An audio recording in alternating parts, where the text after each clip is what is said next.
Are you struggling to set up environment variables in your React application? You're not alone. Today, we're diving into how to properly use a .env file with Create React App. I totally get it. It can be incredibly frustrating when you follow the documentation step by step, only to find that your environment variables are still undefined. This is a common issue many developers face.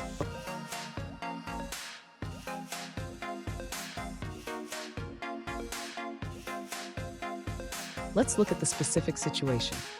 One user reached out saying they created a .env file in the root of their project, added a variable called React App API host, but when they tried to access it in their app, it returned undefined. Sound familiar? Let's figure this out together. So, what could be going wrong here? Environment variables in Create React App need to start with React App to be accessible in your code. If they don't, they won't be included in the build. Let's break this down. And stick around. At the end of this video, I'll share a quick tip to ensure your environment variables are always set up correctly. First, the user should ensure that their .env file is correctly named and located in the root directory of their React application. This is crucial for the application to recognize the environment variables. Next, the user needs to confirm that the variable in the env file is prefixed with React App port.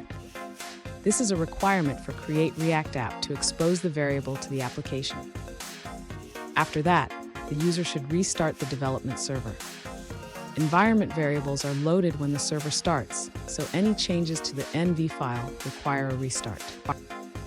Now, the user can access the environment variable in their application code. They should use process.env React App API host to retrieve the value. Finally, the user should check the console for any errors. If the variable is still undefined, they may need to check for typos or ensure that the .env file is saved correctly. Fun fact, did you know that environment variables are often used to keep sensitive information out of your code? It's a great practice for security. Now let's look at the answers provided by other users. An alternative approach shared by another user suggests modifying your package.json file. They recommend adding node-env equals development to your start script. For an ejected Create React app, use node-env equals development and node script start.js. For an unejected version, use node-env equals development React script start. However, they also clarify that node-env equals development is not necessary, as it's already set when you run the start or build scripts.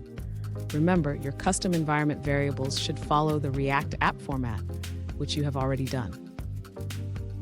Here's that quick tip I promised. Always prefix your environment variables with React app, and remember to restart your server after changes. This will save you a lot of headaches. And there you have it. Your environment variables should now be working perfectly. If you found this video helpful, please subscribe for more tips and tricks on React development.